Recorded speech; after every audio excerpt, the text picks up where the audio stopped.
Right, so if it's Wonder Years and I'm writing from my perspective, if it's Aaron West and I'm writing from Aaron's, if it's Clear Eyes fanzine stuff and I'm writing from the perspective of Tim Riggins from Friday Night Lights, like I still want to get into that character and understand like, okay, like Tim is depressed and drinking too much and more violent than anyone else. Like, why is that?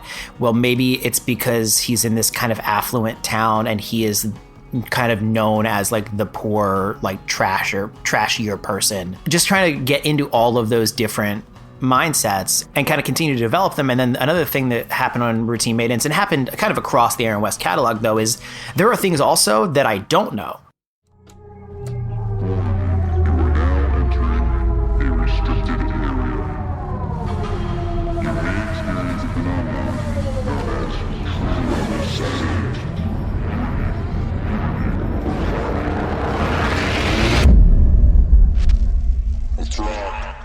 Hey everyone, welcome back to another week of The Record Process.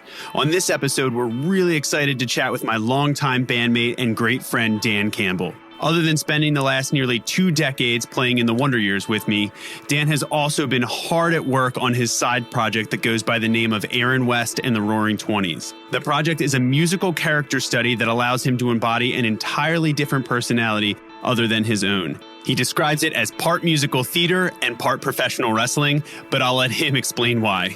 I asked Dan to talk with us about the album Routine Maintenance, which was released on May 10th, 2019, and is an extremely important chapter in the saga of Aaron West.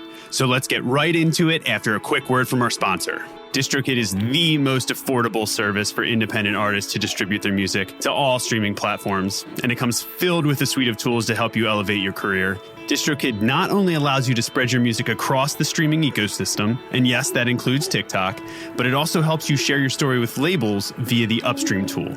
You can engage your fan base using its text messaging feature and even create unique lyric videos. Record Process listeners now have a chance to get 30% off the first year of their membership at DistroKid. Just head down to the show notes and sign up using our affiliate link. We can't wait to hear what you've been working on, so don't hesitate to reach out to us at truelevelstudio.com/The Record Process and share your release plans with us for the upcoming year. And now, here's our interview. So the project in general, okay, so started probably 2013, I think that Warped Tour that we were on with Wonder Years. And I was getting frustrated. We had written and released Greatest Generation. And on Greatest Generation, I played guitar on Madeline and kind of wrote that one, but on guitar, but like I was getting really frustrated because I would have these ideas for songs, but I couldn't do anything with them because I was so bad at guitar. Not that I'm not bad at guitar now, but it was like, I just like couldn't sing and play together. I was having a lot of problems with it and I felt like it was dragging down my songwriting. And so I was like, I'm going to get better at guitar, but I'm not a go do like reps guy. Like I can't sit here. I tried taking guitar lessons and was like, this is miserable. I can't like run scales. It's just not how I learn things. I have to like learn experientially. And so I just decided, well, I'm just going to write some songs and then those songs will teach me to play guitar. Like I'll just force myself to learn by doing. It's just how I tend to learn things. And I was like, well, I'm going to write some songs. The thing I really do not want to do is accidentally poach my own lyric ideas because we're going to have to write more Wonder Years, and Wonder Years lyrics are like notably very about me. That's just kind of like what they are. It's just like, hey, I cut my chest open. Do you want to look? Is kind of like what a Wonder Years song is. Yes, that's a pretty effective piece of imagery there. Yeah, and so it's like, how do I avoid that? And it was like, well, I need to write these songs that are, fictional. And so the original idea I had is I was going to write a collection of songs where every song was going to be about a different character. Kind of like that Weaker Than's record reunion tour where there were all these little character sketches. Mm-hmm. But I got really frustrated working on the first one because I was like, I don't have enough space to tell this story. And I think I mentioned it to Joe Morrow, who at the time was the guitar player for the November and now is our manager. And Joe had kind of said, well, why don't you just do all, I think it was Joe. It might have been Dave Summers. Somebody recommended like, hey, why don't you write all the songs from one character? I was like, oh, that's a cool idea. And I wrote a couple of them and I showed them to Joe. And then Joe was like, you should show them to Ace because I think that he would want to produce this. And I was like, that can't be true. because I can't play the guitar. So I know that these songs are not good. And I brought them over to the Early November's bandwagon and I played him the songs. And he was like, I do think that these are good songs. And I think that you've already come a decent way at playing guitar. And I think I can like kind of coach you up. And so I asked our record label if I could make it. And they said yes. And so suddenly I was making a record about this character named Aaron West. And I thought, okay, well, I'll build out this story arc and I'll write this record and I'll release it. And no one will listen to it or care, and that'll be it. But I'll have bettered myself at guitar, and I'll have gotten to say I did this release with Ace, which was a cool thing for someone that grew up listening to Early November. And the label really seemed to want me to do it. And okay, cool. So I wrote a narrative, right? That's where it started. Like I kind of structured, like outlined it as a narrative, from beginning to end. This is what's going to happen to this character. And then I broke it into like, okay, this is probably what's going to happen in this song across, 9 songs. And then started kind of trying to do some like free writing and like journaling in the character's head to try to find, okay, like, let me just put myself in this position. This is what this song is about. Go. And kind of just creatively free write or journal in character. And then I took those and crafted them into the lyrics and crafted them into the songs, which we crafted into the record. And then that's where the project started. Yeah. And that was We Don't Have Each Other. That was the first full length. First of all, what a great backstory, because I think you did a great job of touching on a ton of really interesting points that also, as part of, in season 1 of the record process, where we kind of took a very linear look at a lot of the different phases and stages of the creative process and things coming together, you touched on a bunch of them, even just in that introduction about talking about how the idea was kind of formulated and conceptualized. So I want to go back real quick and just touch on a few of those. And I love the first thing, which is the idea that the project was forged initially out of a goal that was not even necessarily to create a whole album, a whole concept album and build out a whole story arc, and whole world.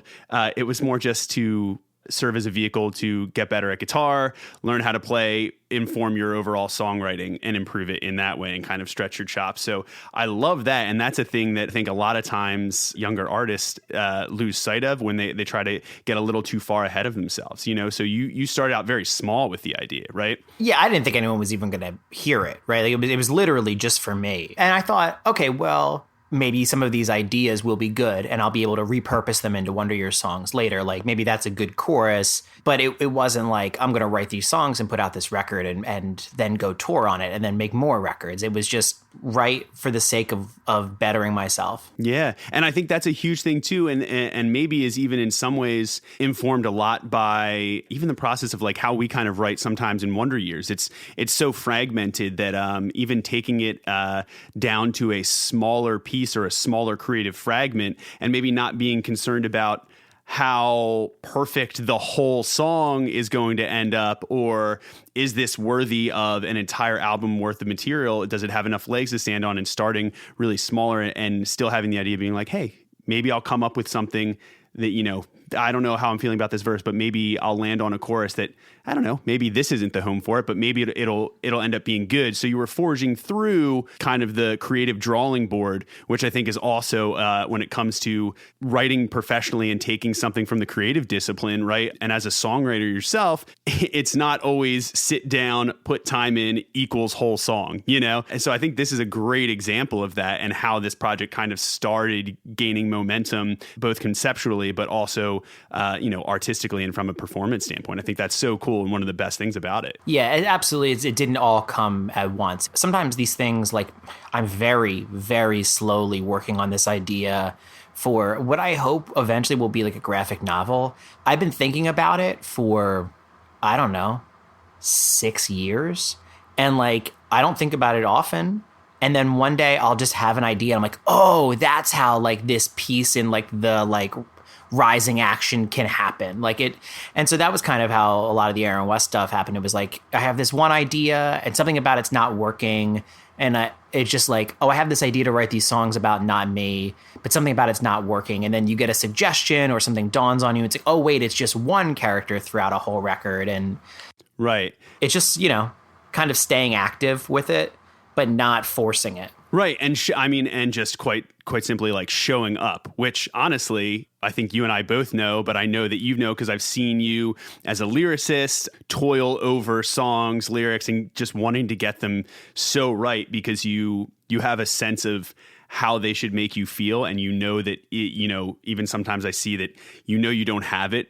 But the fact that you don't have it means you'll know when you do have it, right? Yeah, absolutely. When we talk about, kind of like slowly over time showing up, but keeping some things running in the background too, from an inspirational standpoint, it's been an incredible thing for me, not only as a bandmate of yours, but also as a friend watching you develop as a songwriter, because I see so many of those ideas and have seen them. And you mentioned that's crazy that it started back in 13, like on Warped Tour, like this, like having an acoustic, on the bus, like, and just walking over and playing it and sitting down with Ace and kind of reaching out in that way. I love that. That brings me to kind of the other end of the spectrum, which is such an important piece of helping someone evolve something, which is not being afraid to go get feedback, especially early on. Yeah. And I think you've always been really, really in tune with that. Even so much as I can remember throughout the years, even if it's not done, hey, I have this half a verse, and we'll be sitting in the van on early Wonder Years tours, and you just be like, hey, let me grab the guitar real quick. What do you think of this? And it wasn't like a full song. Sometimes it wasn't even a full section. You're just like, I have this idea, this lyric, and it kind of, here's the direction that it could kind of go. I think I kind of like it. What do you think? Yeah, just is it worth chasing, kind of. Right. Is a lot of the question. And sometimes you might not get, the definitive like thumbs up, thumbs down, but maybe you'll get, like you mentioned, something that ends up being this cornerstone and turning point where it's like, what if they're all one, from the vantage point of one character, which I love and I think was really important because I remember that it was so free form of like, hey, maybe it's just like each little vignette of all these character stories. And then that was how they kind of coalesce by that suggestion. And I love that. And that's kind of where you got to the first batch of songs, and then you really saw it start to come together and the world and storyline grow on Routine Maintenance. So, well, okay. So then, to go into Routine Maintenance, really, I worked myself into a corner. I had written We Don't Have Each Other, and I didn't think there would be any more. That was supposed to be the record, and I didn't think I would ever play it. So there was never the concern of like, well, what's it going to be like live? But we announced it, and there was like just kind of immediately a reaction to it that I didn't expect. Obviously, like everything has to be taken within the context of what it is, but it was number one Heat Seekers record the week it came out. Yeah. People seemed to like it. And so now, okay, I have to play it. The next thing that happened with the project was I was like, okay, I got this offer to come do a week of Warped Tour in the acoustic basement. Yellow Card let me ride on their bus, and I would go play these songs. And so I hit two immediate other blocking points, right? One was, I don't know if I'm ready to play these songs in front of people. And I remember the whole tour that we were on tour with Fireworks that spring, once I had confirmed that I was doing that. And I remember just like every day trying to drill the songs. And Brett from Fireworks came over and was like, you got to do this with your hand. Like, this is the problem. Like, you can't line up the vocal because you're doing this. I don't remember exactly what it was, but it was just these little tips I was getting from people. And then the whole summer leading up to it, I was living at Richie's house, and I would take my computer and I would open up a photo booth and put it in front of me. And I would record myself playing the entire set, and then I would watch it. And I would note what I was doing wrong. And then the next day I would do it again and just try to fix it, right? Like fix the little things I couldn't get right. And then came the problem of, well, how am I supposed to play this song with all of this emotional weight? This story of this guy who in the span of a couple of months lost his father, lost an unborn child, and is going through a divorce. Just kind of like this person who's spiraling. How am I supposed to finish one of these songs in the acoustic basement and then snap out of it and be like, yo, did you guys check out the story so far today? Hell yeah. It just didn't work. It right. didn't. And so I thought, well, why don't I just, what would happen if I did it in character? What would happen if I asked the audience to suspend disbelief and say, when you walk into this tent, you're not seeing Dan Campbell, you're going to see Aaron West. From the second I pick the guitar up to the second I put the guitar down, you're going to watch someone play as someone else.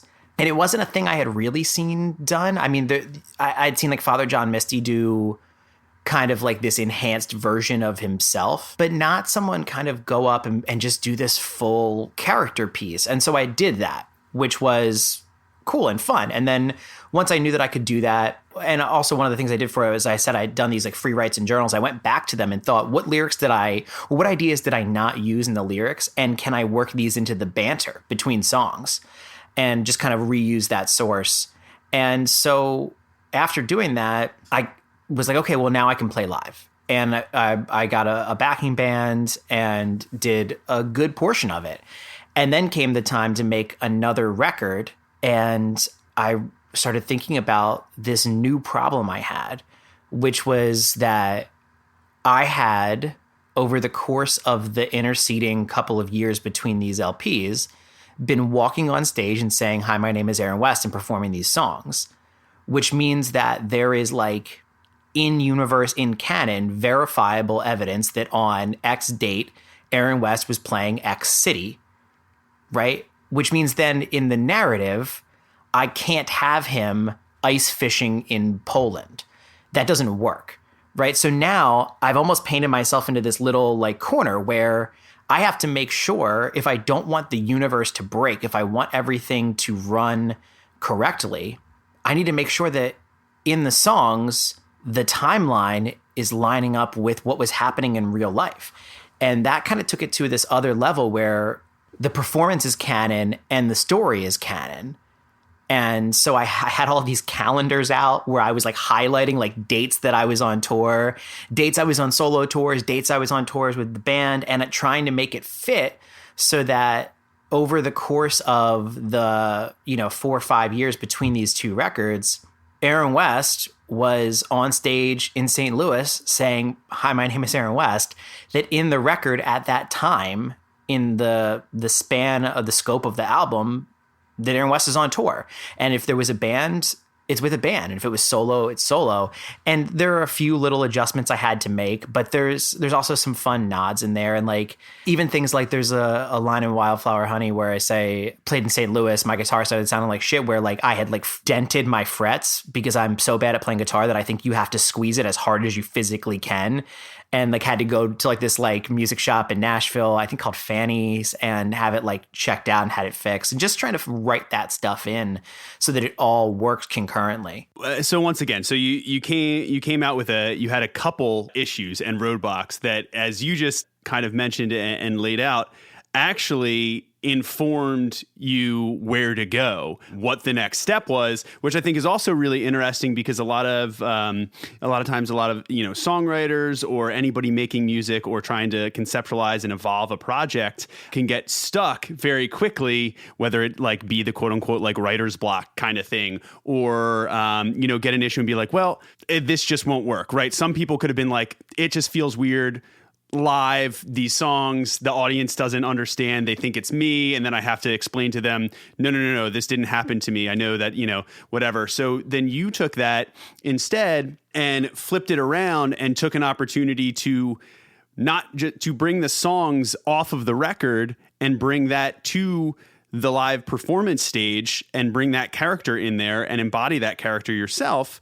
And by doing so, you brought, at that time, like Wonder Years fans, but people that also love the music, love the songs you were writing, and started getting what the record was about and the idea. You brought them into the performance because they also had to suspend reality, had to feel and act as though, sure, they know it's you, Dan, singing, but every time they came to a Wonder Years show, they knew they came with that whole canon of story and of the backstory of him. So in that way, they started, and I've seen this too, at Wonder Years shows, it's really cool. They start reacting to the songs and you as though you are that character because they are in that world, and it makes them a part of the art, which I think is just not at Wonder Years shows, right? You mean at Aaron West shows? Yes. Yeah. Absolutely. And so that's what I love about it too, is that the idea that it's like, songs and music, a lot of times, like it's not real. The whole point is to get a reaction out of an audience or out of a listener. Right. And so in this way,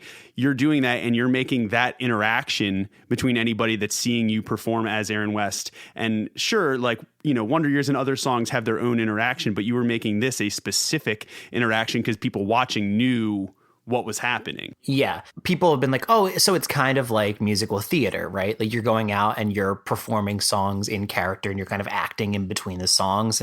But I think that there's a difference because like if you go see Cats, it is Cats every night, right? and what happens on stage one night will not affect what Cats is like the next night.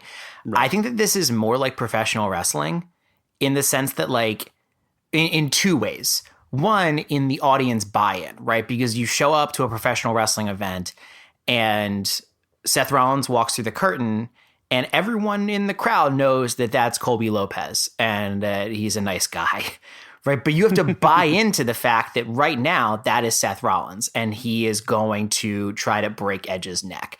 So there's that audience buy-in. There's that like agreement that we make between performer and audience that says everyone's going to suspend disbelief for the betterment of the performance. And having that kind of like handshake with the audience, I think furthers it. But I think the other thing that happens is that's like professional wrestling is what happens one night on Monday Night Raw will affect what happens at the pay-per-view, right? The things that are happening in front of you that are being performed are pushing the story arc forward. And that's a thing that's happening with Aaron West now, where what happens at the shows becomes canon and pushes forward into the next show, into eventually the next record. So like, for instance, pre-pandemic, we did 2 nights at Asbury Park, or in Asbury Park at House of Independence. And canonically, Routine Maintenance is out. And at the end of Routine Maintenance, Aaron West leaves the band to take care of his sister and his nephew. And so there is no more Roaring Twenties, right? He has to exit. And so at this show in Asbury Park, and because of that, when I did touring on that record, it was solo touring. The band is gone. I have left the band to take care of my family. And so I can only do these few shows. Got on stage in Asbury Park, played the first song, and then said, this is pretty exciting for me. My sister's going to come up and join me, and we're going to do a cover of a song we really like because she's just in New York and she plays piano. And we bring on Catherine West Garner, and she comes up and plays Thunder Road, which was exciting on its own and can be written into the story. But then as I get ready to play the rest of the set, quote unquote, by myself, Catherine says, actually, I made a few phone calls. And then the band walks on and surprises Aaron and is reunited. And obviously that'll get written into the next release. Like the band is back. Catherine made the calls and now she's in the Roaring Twenties. And so that's kind of cool. Is now Aaron's sister is in the band. And so that's just kind of an example of how like what can happen on stage can forward the story arc. Now, obviously we didn't expect a pandemic to happen. And so that will, I don't know right now, right? There's a lot of, now there's like these like 2 unaccounted for years and it adds another layer to the puzzle, but where did he go? What did he do? What happened? Right. And I don't have the answer to that yet. But that's not the record we're talking about because that record's not written. So, but that's just kind of an example of how what happens live, how the art form is kind of unique in that way. Right. And that's what I love. And man, if I didn't know it before, I've definitely been reminded that we spend a lot of time together because you just walked right into one of my crossover bullet points, which was how does watching wrestling and being a fan of that other performance art form inform the way you think of writing songs and the way you think of that project? So, well, there it is. Well said. You beat me to it. Touche.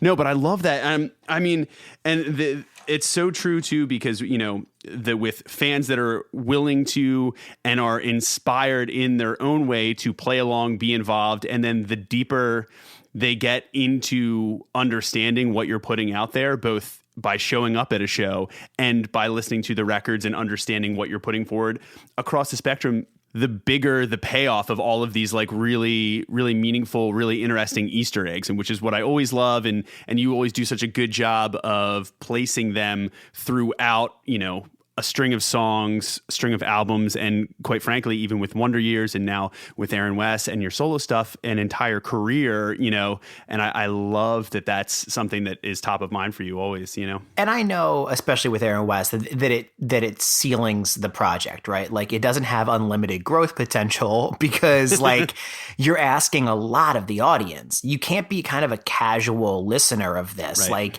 it's not like, you go on Spotify and put on like Hip Hop Caviar and it's like, okay, these are songs and I'm enjoying it in this moment. Like you kind of have to be fully invested in it. But like, I kind of like that better. That's kind of more for me, is like being able to play to an audience that's like intensely invested in it as much as you are, and who are like in a lot of ways like helping to move the story arc forward by showing up to the shows, by singing along, by being a part of like Aaron's journey.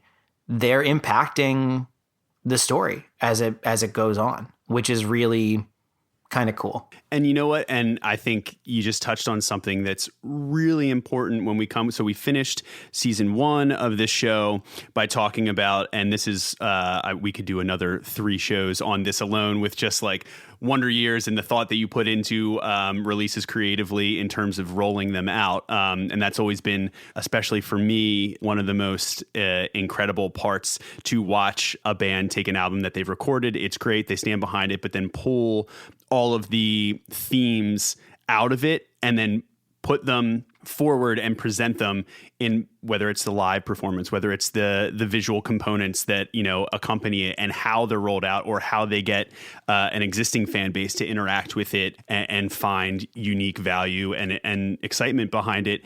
And for this, I love that you took so much of that, and it's always there. You're always thinking about it. And in that way, that it's going to find the audience that you want it to find. You're not trying to cast a large net, and hoping for the best, which I think a lot of times is, so everything that you're putting forward, you're saying, hey, I don't want people to necessarily waste their time, if this is not what they're looking for or not what they're getting, but the people that do are really going to resonate with it and find a ton of value.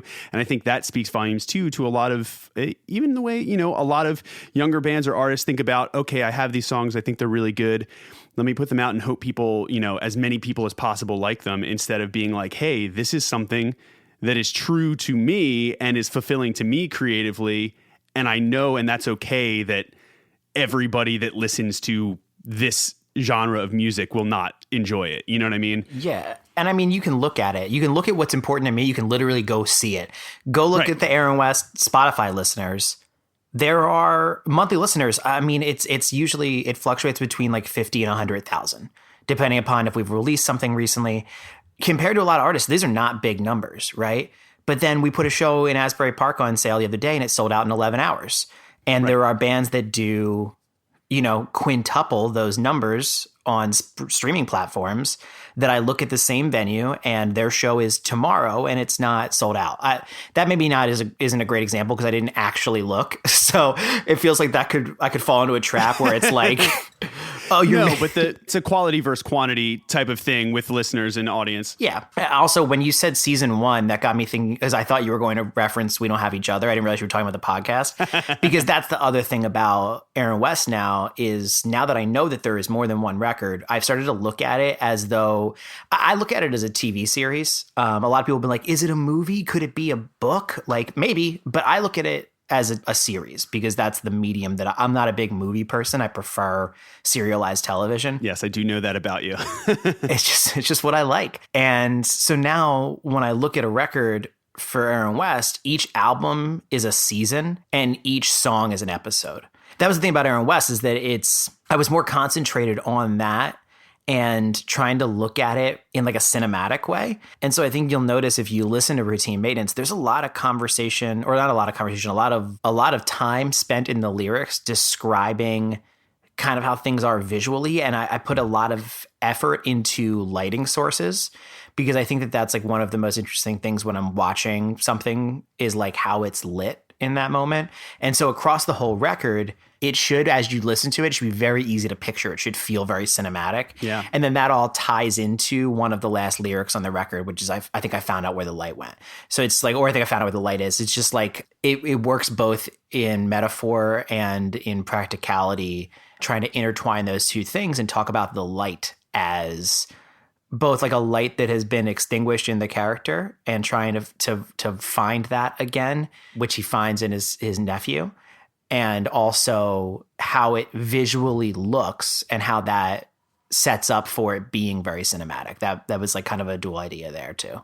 And I love the way it wraps up and comes together. And I mean, just taking a beat on that, especially because, you know, so much of everything that we've been talking about is, and I think so much of great creative writing, and you can speak to this having plenty of experience, not just in song form, but also in poetry and fiction, nonfiction kind of stuff. Maybe just speak a little bit about that, just from a general songwriting standpoint real quick. And how do you think visually, you know, beforehand, or obviously it's different with every project, but so with this project, I wonder, even at, you know, at the inception of some of these things, do you picture a scene and then is it kind of like a snapshot and then it starts zooming out and then you pick out details, or how does that, you know, everyone's different, but how does that work for you? Just to go back, you were talking about record rollout. And one of the things that I don't think a lot of people picked up on is if you watch the video for Running Toward the Light, the concept of the video is that Aaron bought a camcorder before this record and filmed the entire journey.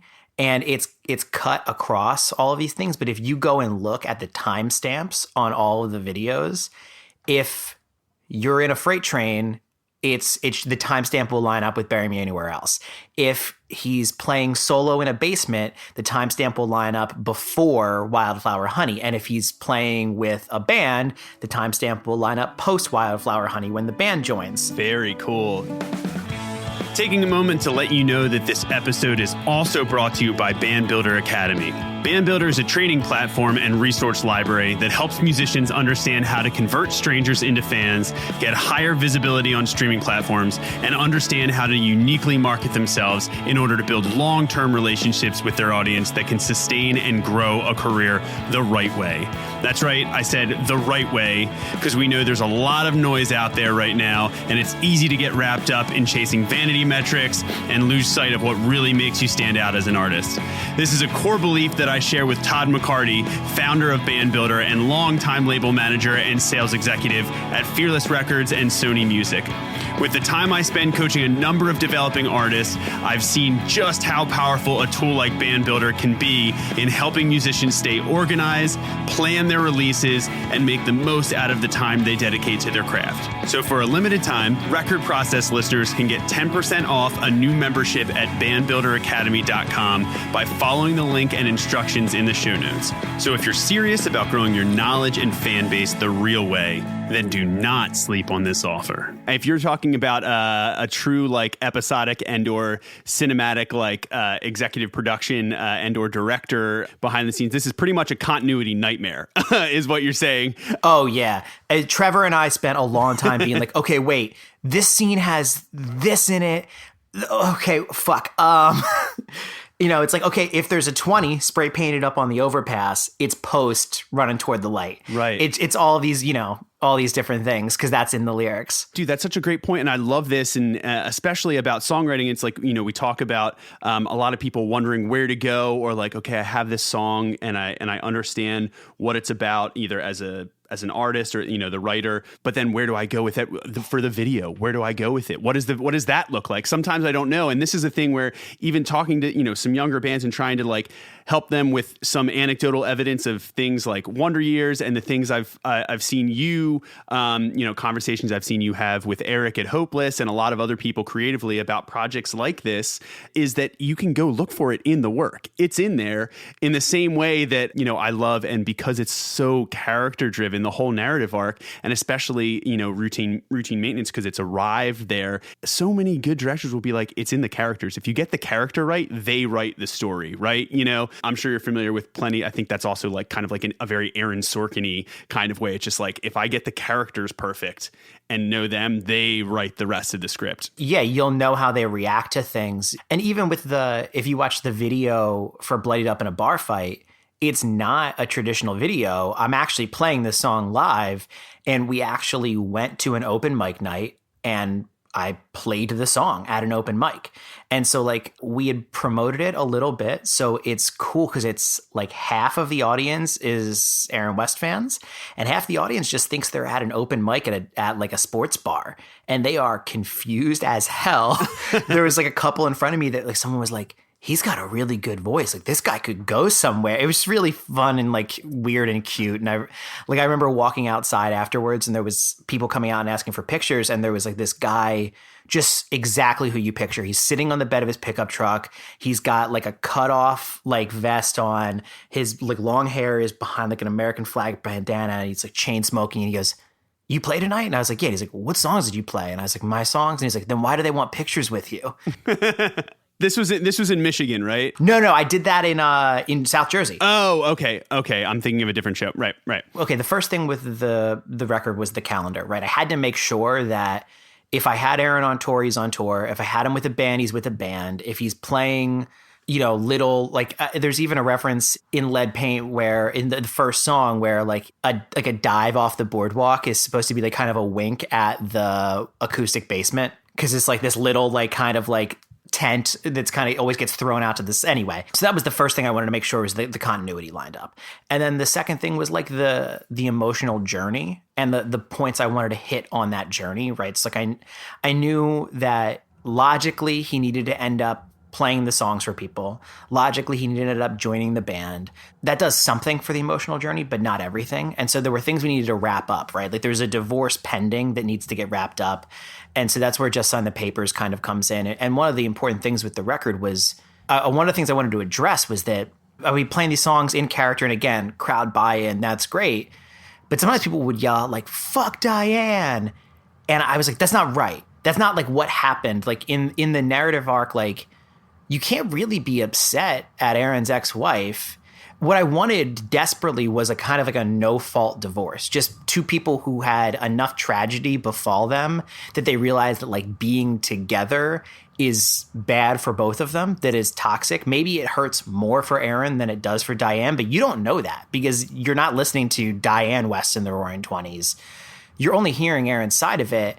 And so what I wanted was this song that just said like, hey, like I know that we're probably, maybe it's being together is going to be a constant experience of that trauma over and over again. And that I know we need to come apart. And also I'm sorry that it took me that long to realize that and that I made it harder on you by being so lost in myself and my depression. I wanted to make sure that part of the story got out there because I didn't like that at shows. I felt like that was a misunderstanding of what happened in the story arc. So part of it was like doing things like that where I'm like, okay, let's tell this song. Let's write this song that is the divorce proceedings, but in it, let's shore up the fact that like, these are two people that cannot be together. Like that we shouldn't hate one of them and that sometimes people have to split up and that doesn't mean that one of them's bad. And there's so much good stuff there. So first of all, what I think is fascinating about that is you're saying that in that way,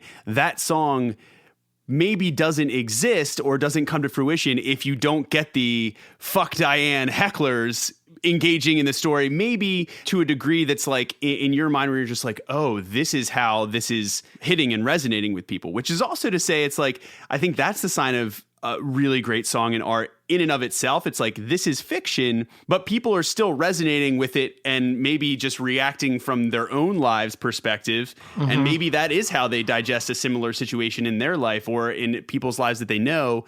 And then that comes back to you as the interaction from an audience.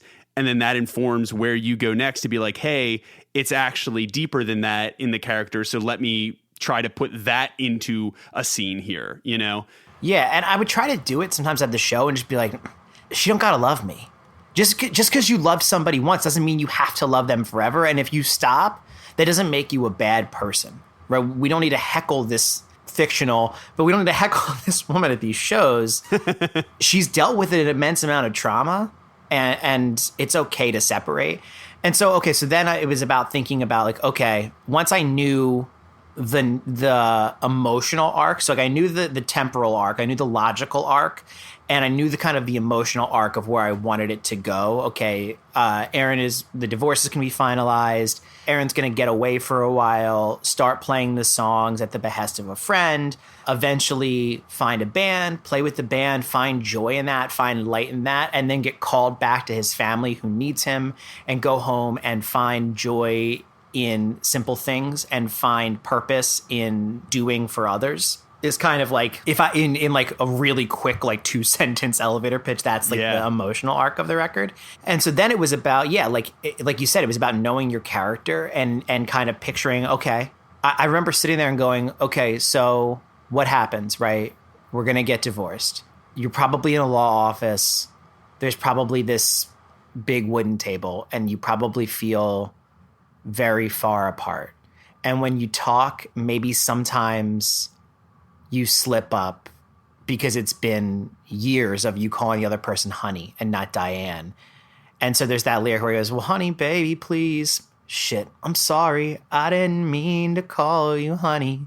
Right? Just these like little things I think are really important. And like, just like knowing that like in that moment that Aaron would probably be dissociating a little bit and just like concentrating on the coffee, concentrating on the grains of like the wood grain in the table, just trying to kind of get through the thing because he knows that the thing has to happen. And that's just sign the papers. Yeah. I think truly, I'm glad you pointed out that and brought specifically that moment and that song to it, because I think it's a great example of a couple things. One, the fact that even though this is fiction, the reason it becomes so powerful and becomes so compelling and real and something that is so easily to believe in, even and for people to suspend belief, is because you are becoming Aaron, not just on stage in the performative end, but even from a songwriting mindset to really get those details right. And the biggest thing, I think, and we've had a bunch of conversations, and I know, you always go really deep into, even with Wonder Years stuff or things like personally that you draw out of your own life and the world around you. But the fact that most human emotions are not black and white. They're not surface level. They're very complex and very nuanced. And I think this is the perfect example of sewing that up and putting that forth and saying, hey, divorce is not like a they're bad, I'm good, or we hate them forever kind of thing. There's a ton of middle ground in those complexities. And I think realizing that, as opposed to taking the candid, much more broad approach of, I love this person, I hate this person type of songwriting, that's where you get, maybe the things that really hit with people. And that's what I've seen from this project specifically, Wonder Years songs. And I've seen you really develop over the last like 2 decades of getting in touch with that. And I think that's why I want to stop there and just point that out before we move on, because this song is such a specific example of it, even though it is fictional. I think you did such a great job, and you do that similar thing even in Wonder Years stuff, but this record and this project are such a good example of like, if you really know what you're trying to do, you can do it even in a fictional realm, Yeah. And I think that you're right. Emotional connectivity matters across what perspective you're writing from, right? So if it's Wonder Years and I'm writing from my perspective, if it's Aaron West and I'm writing from Aaron's, if it's Clear Eyes fanzine stuff and I'm writing from the perspective of Tim Riggins from Friday Night Lights, like I still want to get into that character and understand like, okay, like Tim is depressed and drinking too much and more violent than anyone else. Like, why is that? Well, maybe it's because he's in this kind of affluent town and he is kind of known as like the poor, like trashier person. Just trying to get into all of those different mindsets and kind of continue to develop them. And then another thing that happened on Routine Maintenance, and happened kind of across the Aaron West catalog though, is there are things also that I don't know. And this is where it's cool to reach out for help. So like, I knew that I wanted Aaron to leave the East Coast. I knew I needed to get him kind of dislodged from a narrative perspective from being, I got him out of New York and into Asbury Park, but I needed to dislodge him entirely. And I wanted to get him across the country. And I was like, well, narratively, he does not have a car, right? He was driving his dad's car and then he sold it. And so 2 things had to happen narratively. There had to be an impetus for leaving. And so I thought, okay, well, why would Aaron just suddenly leave? And I thought, well, this is a person that if he felt that he was in danger and had nowhere else to go, he might leave.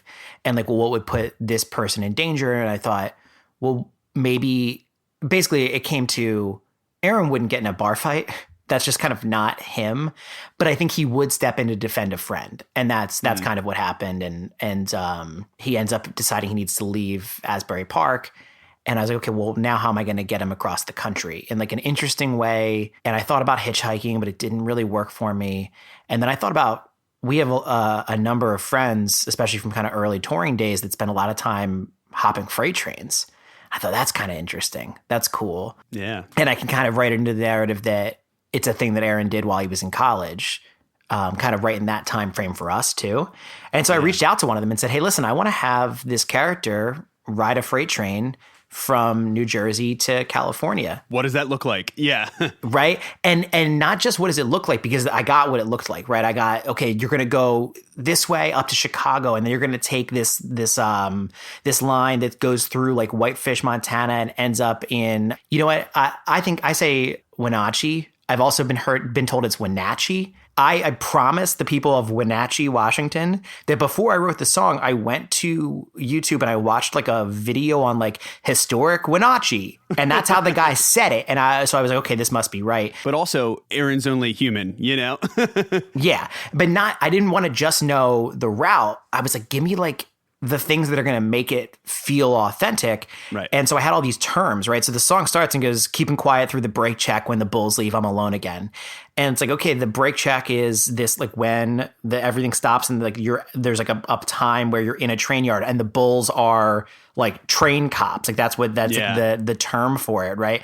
Got a crew change. A crew change is like basically like, as described to me, is like a zine basically of like train tips and paths, and like this train is going to take you to this place, and it's like this kind of like actual physical document. So it's like got a crew change from a guy I knew in college. I'm using all of these, like I think that brings a level of reality to it. And like whether I did it perfectly, I don't know, Wenatchee, but I think I did a better job of it than if I just went, I don't know, rode a freight train from, right? Like that's like, you know, it's your own version of standing outside of a Wawa somewhere in South Jersey for a day to really get inside the head of your character for Mayor of Easttown. You know, it's that, but you know, sometimes you got to phone a friend, right? If you can't actually physically be there. Yeah. So it's like, sometimes it's phoning a friend. Sometimes I literally will, this was something I did for the EP that came out between the two records. There's a song on it called Green Like the G Train, Green Like Seafoam. Yeah. And it's talking about Rockaway Beach. And I was like, okay, can you see the skyline from Rockaway? Because I would like that to work into the story arc, but I don't know if it actually works. And so I went to Google Street View and I walked around the streets and I found a spot on the beach where I could see the skyline in Google Street View. And I was like, okay, now I can put it in the song. So sometimes it's literally that level of like research. And, you know, if I can't actually be there, I mean, people ask why Reseda, for Rosa and Reseda. It's because I went to see a bunch of wrestling events in Reseda. So that was a town that I had spent some time walking around. So if I'm going to pick a town, I want to pick one that I've spent a little bit of time in. Yeah, I think that kind of stuff goes a long way when you're building a narrative. And I think that it's true whether it's for Aaron West or for Wonder Years, where I'm using like a personal experience, or, you know, I know we said we talk about it a little bit, but I have a record called Other People's Lives. That's literally a record where I had people tell me, what would you want a song written about? And then I interviewed them about that. And they might say, oh yeah, like I saw her again at this party. And I'll say, okay, where was the party? Tell me about that. Right. No, where was it? I want the house number. I want the street number. I want the intersection. I want to go look at it on a map and realize that party is underneath I-95. And now I have all these different ways that I could write about it. I could say the party on Wilde, or the party off Girard, or the party under 95. Was it inside or was it outside? It was outside. What do you remember about being outside? Oh, they had those string lights. Okay, we call them patio. All of these little things add depth to the narrative and add color to the song. It's building out the rest of the sensory environment. You know, it's like then all of a sudden, instead of just a house party, you can enter that world in that scene. Like you mentioned, it's like, oh, it's 95. It's like, cool, on the other side of a retaining wall, you know what I mean? Then all of a sudden it's a completely different, and a lot of people, even if they haven't been to that place, can picture what a house sounds like or what it sounds like when you're right next to a major highway. And also, it not only does it add to the sensory level, but it opens up your rhyme scheme when you have options. Yeah. You know, as a songwriter, like, so it's like now that line in that song, the song's called Streetlights Painted You Gold. The line is, you and me at my cousin's place under 95. I watched you laugh uncontrollably by the patio lights. And it's like, I can make 95 and lights rhyme, but I wouldn't if it was like, you and me at my cousin's place off of Gerard. I watched you laugh uncontrollably out in the backyard, I guess works, but isn't as good. Gerard. You know, so you get to that one. I literally played with that option. It was like, should I do Gerard and yard? No, what's cooler is you hear the rumbling of this expressway and you're under these like patio lights. And that is like a much more visceral scene. You want to open up options like that for yourself as a songwriter, I think is important. I think you're totally spot on. And that's such great for anybody listening that, again, if we, you talk about things like trying to show up creatively, and especially I know a lot of people struggle still to this day. Still, I mean, some of the people that have written some of our favorite songs, we've sat down and had conversations about what their like writer's block or what lines they struggled with. And people would never know, but it's something that like, whether you're trying to write song 1 or you're trying to write song 1000, it's always there. But what you just described is a great way to pull out these exercises, which I love, to try to get inside of it, to try and get yourself unstuck and to try and open up other avenues that maybe a song goes in a direction that's way more interesting than where it was going because you had that kind of nuance to it, Yeah, you keep your optionality open for things like that. And sometimes I'm stuck on something for so long and then I'm like, maybe this is just the wrong rhyme scheme, right? Like if everything is relying on like an and maybe it should rely on like a I. And you all of a sudden try to flip one in and there's a cascading effect and it all works. Yeah. I mean, and it's a beautiful moment. And I've seen that happen in the studio. You like kind of taking a look, you have these lyrics, the story is there, everything's there. And you're just like this one line. And then all of a sudden it's like somebody else in the room is just like, what about this? And you're like, 6 months and that word didn't come to me, Right. Yeah. Sometimes it's that. And then sometimes it's like, you talked about it earlier where like, sometimes I'll play a part for you guys and everyone's like, it's great. And I'm like, no, like I know that there's another level to it.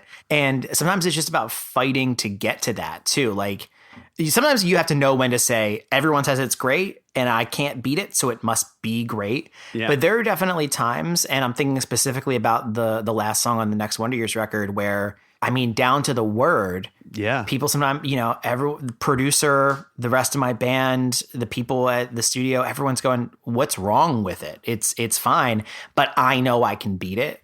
And sometimes you just got to keep chasing it. Sometimes you know when to tap out, but like sometimes it's worth chasing and you find something that's just like, damn, that's just way better. That was it. That was what I was looking for. Truly, that only comes with time and having your personal threshold for what is, sometimes it's not even a vision in your head, but it's how I'll feel when I'm singing this lyric. I'll know if it hits the way I want it to, because it'll literally hit yourself, and everybody around you might be like, that's incredible. That's great. And be like, it is, but it's 95%, it's 97%.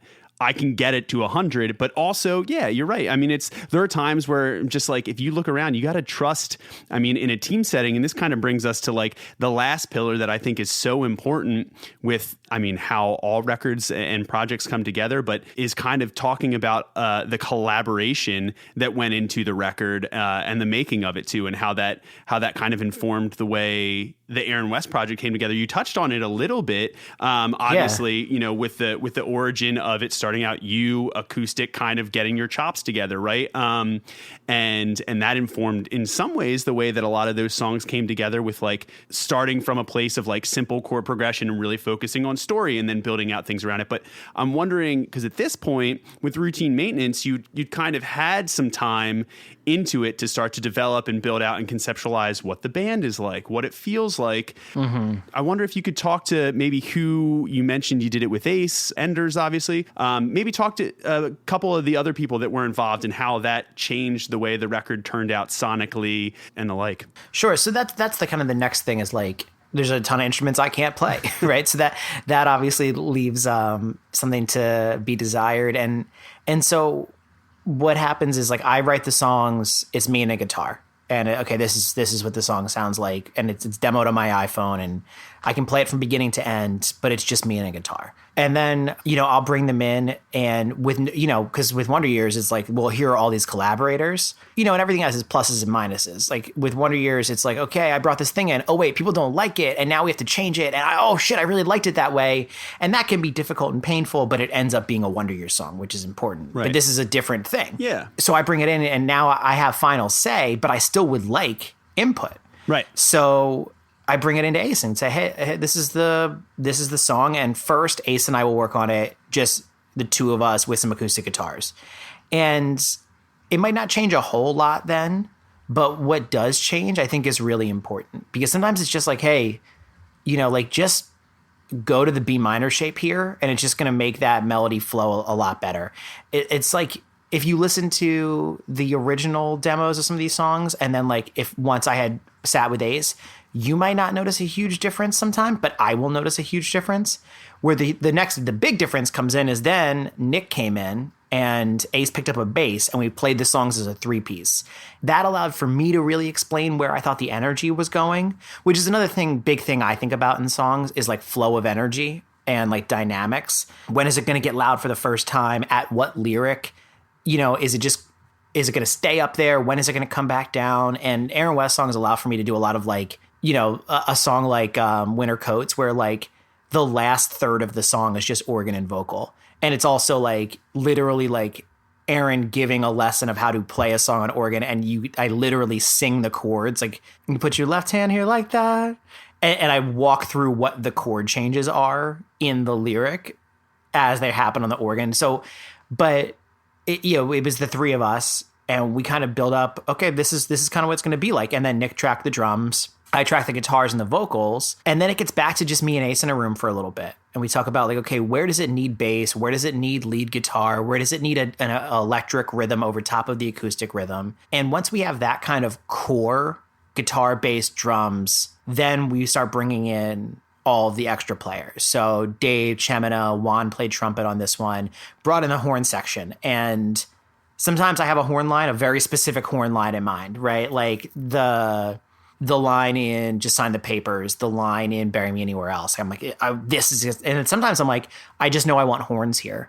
And Ace and the horn players will work through it. With some of the additional arrangement stuff or things that aren't there and you have something in mind, will you lay down like a little vocal note of that? Like, will you be like, hey, Ace, roll tape. I've got an idea. I want to capture this little melody fragment just so we have it? Or I usually remember it. So it's more just in the room. Like in Just in the Papers, it was like, okay, as you were the tail lights like a lifeline when the storm arrived. Ba-ba-ba, ba-ba-ba, ba-ba-ba. And I would sing that to them, and then they find a way to like weave it through the horns and find the harmonies and make it what it is. But and then sometimes it goes, hey, like I know I want Lead Paint and Salt Air to start with everyone at once, so play your instrument. What does that mean? Yeah. And they find it. And we also did a lot of strings on this one, so we had Christine and Gabe and Nate come in, and one of the cooler moments of the whole record was watching Gabe do the fiddle solo in God and the Billboards, because he did one and we were like, oh my God. And he was like, that one sucked, roll tape. And did like 6 in a row that were all totally unique and all incredible. And then we had to like, he left and then Ace and I had to sit there and stare at each other and go like, which one of these do we use? These are so, and having Christine do like the cello on Bloodied Up in a Bar Fight and really adding that low end. And then we got to the keys, which is kind of one of the more challenging things on the record, because like I wanted to be able to, at that point, I hadn't conceived of bringing Nina in to play Catherine. And so I was like, I want to be able to do these, but I really am bad. And Ace, while better than I am, is still kind of more of a rudimentary pianist. Like when it comes to strings, I mean, Ace plays guitar, bass, banjo, and lap steel on these records, right? He's all over the place. So the key parts ended up kind of like a little more rudimentary, which I think is really cool narratively now, because as Nina joined as Catherine, I mean, now between Nina and Chem, we have 2, like, I think maybe master's degrees in music and composition. They're serious players. Yeah. Yeah. So now having the, her be able to, like, if we want to put keys on the next record, they can be way cooler and way more interesting, and it works narratively too. Because she's gotten better over time. Well, no, because she's the one playing it, not Aaron. Right. You know, now Yeah, it's totally. Catherine playing the keys. Right. Because even when I did the UK tour solo, I wanted to do Routine Maintenance, the title track, and I wanted to do Winter Coats. But in Winter Coats especially, I'm going from playing guitar to the key part like right away. And so instead of actually putting it on a keyboard, I took my like old like Boss sampler. What is it? Like the Doctor sample like 303 or whatever. I don't know. Right. That thing's been around for a minute. And put each chord on one of the sample pads so that I could finish playing guitar like with a downstroke and then reach out and immediately be playing the organ. And instead of playing chords, it just was one finger at a time. And I played those two songs on a sampler, which was kind of fun. That's great. The SP303 maybe. But yeah, it set it up for, to bring in more keys next time. So yeah, it worked in like a sonic way and it worked narratively too. And I love that. And that, there's a couple differences that I want to highlight there between that process and even just like what you mentioned, like with Wonder Years process and writing. Sometimes if you're, we often still do in that regard, talk about the dynamics. And I think we've talked about that too, but it bears repeating and noting that, we will sometimes conceptualize a song not just musically, but also think about how we want the dynamic arc of it to play and use those dynamics, whether in really acute moments or, really long form evolutionary kind of ways as another separate tool other than harmony and texture and things like that. And, sometimes we'll come in and like you said, it's like you might be, hey, I have this one section of lyrics and I know where I want to go. And then if we start having, a piece, you might be like, okay, cool. I see what I'm trying to mirror it with coming after, right? Whereas in this case, you had to come in and you had the songs from start to finish flushed out lyrically for the most part. And then it was building the whole things up and making each one of those arrangement choices in a very calculated manner. But then also you extend trust to people like Gabe and Ace to take their own creative stamp and then potentially take a section or the overall dynamic of a section in a much different direction rather than being, obviously you are in many ways, the creative filter of saying, yes, this is good, or no, that's not where I want to go with it. But I think that bears, mentioning as well that you're smart enough to know what you don't know. You don't know how to, play keys or whatever. So bring somebody else in and they might go in a completely different direction, like maybe on the future records, right? If they can, because somebody else is there playing it. And I think that's what's really important too. What you get out of bringing these songs to someone like Ace, where it's somebody else that you trust, you like their work and you like how they think. But then that opens it up to a lot of other players. So it wasn't just, Nick was playing guitar. It wasn't just the same ideas. It wasn't just myself, Matt, coming. You could have easily been like, hey, I have a band of people here. Come play everything on this. But it's different people and also live. You have LJ playing guitar, coming in, taking an approach to it. You have all those other voices, and you have someone like Chemina and Nina, who are incredibly creative forces and great players that will do way different things than anybody else would, Yeah. And it's great because, like I said, I get like kind of executive control. So like sometimes one of them will lay something down and be like, what do you think? And I'm like, not for me. Yeah. Right. Right. And it's like fine to say that, like, because it's like, it's like it's just a little bit different than being in Wonder Years. And like, yeah, you could play something and I could go, not for me. But like, if you really like it, you can still play it. Right. Because it's like, it's your band too. Whereas like, I mean, and we can talk about it, but like, I can kind of like hard stance some stuff, which like, it just like allows it to be kind of more like one mind's thought. And like, where like I'm allowing things in, but also there are things that I just don't feel like fit that song, and we'll try something different. Like one of the things we did on Got in the Billboards, like I said, we had Gabe do the fiddle solo. Before that, we had a trombone solo there, and it was cool. And it was like, it was sad and kind of like dark and timbre. And it was like, man, it is really cool. Let's try the fiddle. And then I got to weigh them and make a decision. And it's like, both of them were good. One of them was better for the song, or in my opinion, better for the song. And like, that's where it's cool to get to like almost executive produce in a way. Right. And say like, I get to make that call. Yeah. And we've always talked about it in the same way, too, where even with Wonder Years, creative democracy is a really interesting and odd thing. But for that project, in a way, it does yield a specific thing that anything that comes through the filter of all 6 people involved is decidedly a Wonder Years sound and is a project, right? And in the same way, you are still Dan Campbell you are the filter for Aaron West, even though there's a lot of input that ends up going into it by the end. So that in its own way allows it to have a unique signature thing because it is funneled through that kind of executive production vision. But then you can throw a ton of things in there, like you're flavoring a really complex soup or something, But you're the one that tastes it and has to give the thumbs up before it goes out, Yeah, I think that's right. It's and I really I kind of revel in that role. I really enjoy being able to be like, this is my creative vision, and I'm really interested in your input.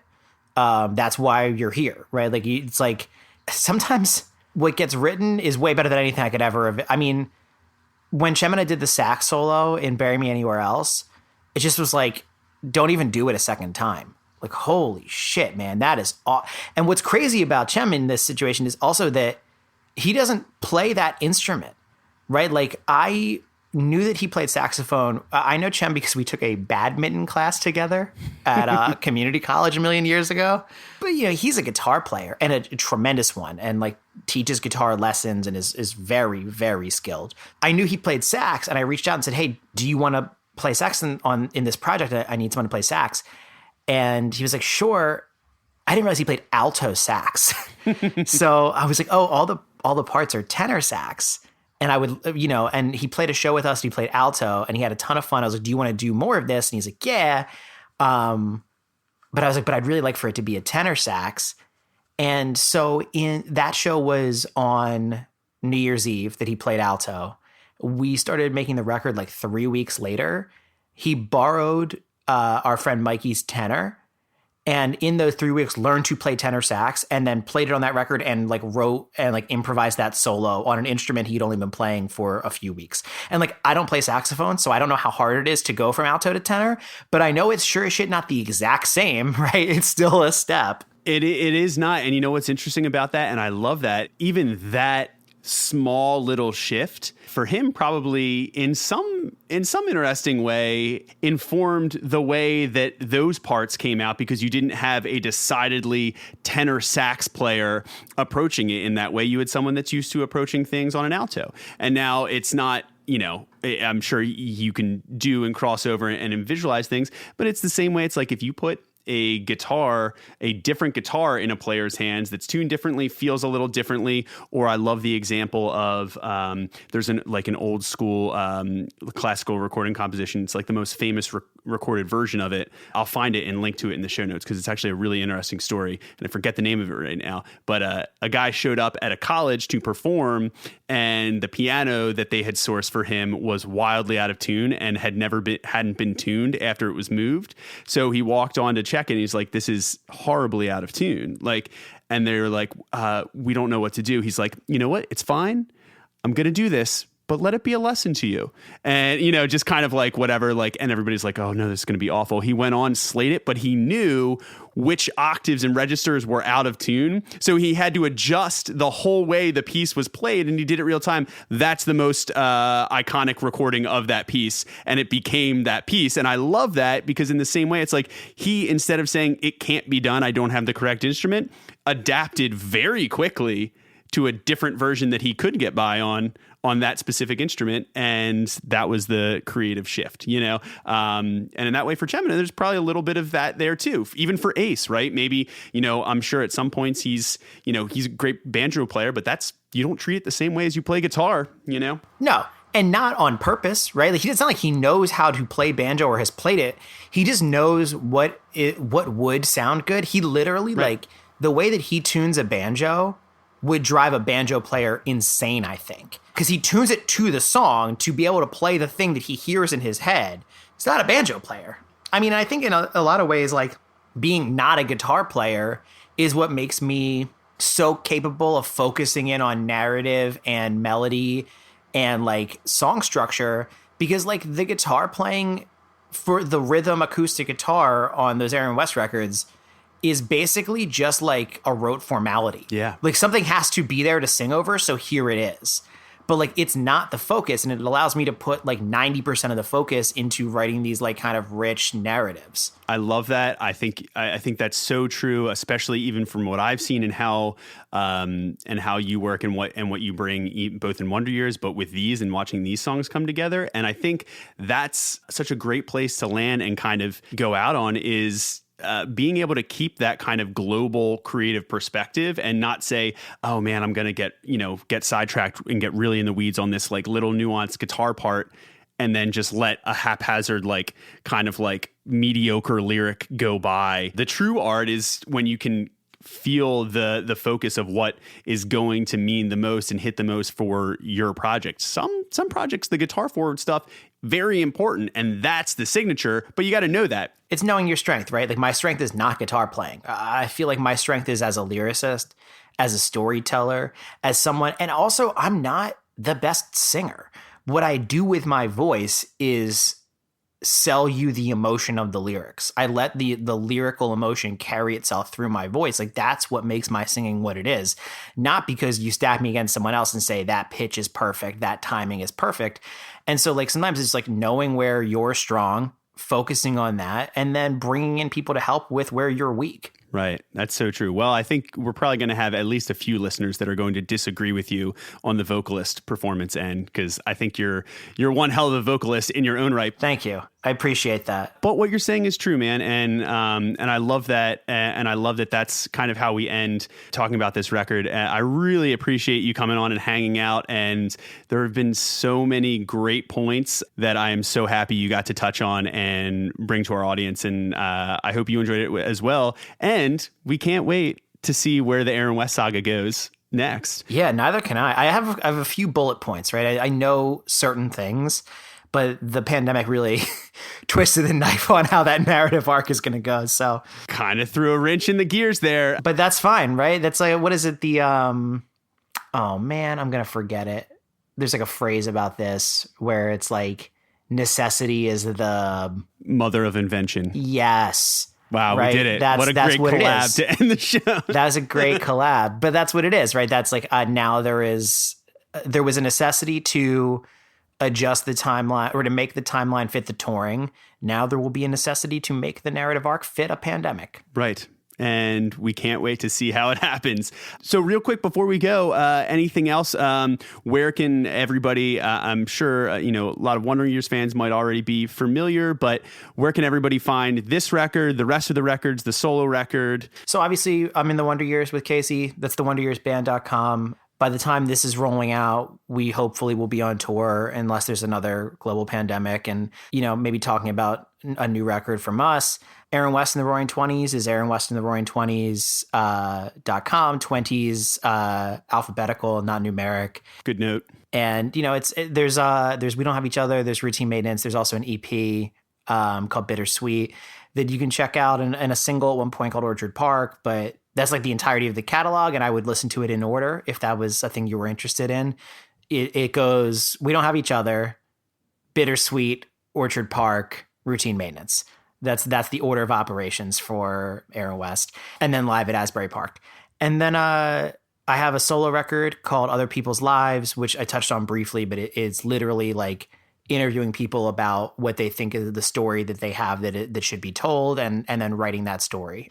So 10 songs from 10 different people's perspectives, actually more than 10 because often it switches perspective in the verse. But that's out and is kind of an exciting thing because it's the first thing I have, the first full length I'll have ever released where I actually own the masters for it. So just kind of a sense of pride of being like, oh, like this isn't like I wrote it and I still own it, which is not super common. So not super common, but maybe will be more common in the future of where things are headed. Interesting. That's for another episode. That's definitely, that's maybe for a whole other show, honestly. But well, yeah, I mean, you can find all of that in the show notes as usual. And Dan, thanks again, man. We appreciate it. This was great. Thank you.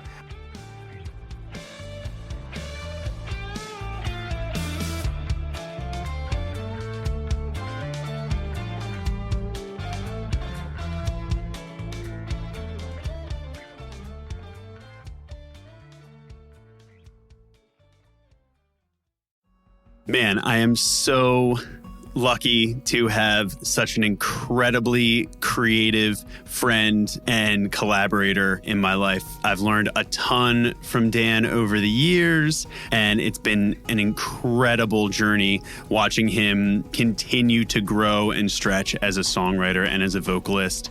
I hope that episode gave you some serious food for thought moving forward with your own songwriting or composition, taking cues from what he touched on about world building, drawing from personal experience, and combining fact with fiction to achieve a uniquely accurate and emotionally compelling narrative arc. If you haven't, go listen to the Aaron West catalog. It's incredible. It's like an audiobook that you'll want to keep reading again and again. And finally, I'm excited to announce that we have a brand new giveaway this month from another incredible partner, the people at IZOTOPE. They are giving away a free 1-year subscription to their music production suite bundle. That's a $200 value, and it's filled with some crazy powerful plugins used by countless Grammy Award-winning producers, engineers, and artists. So all you have to do is share your favorite episode with someone on Facebook, Instagram, or Twitter. Just tag at The Record Process and at True Level Studio, and subscribe to our email list in the show notes so we can notify you when we pick a winner at the end of this month. And until then, we will see you next week on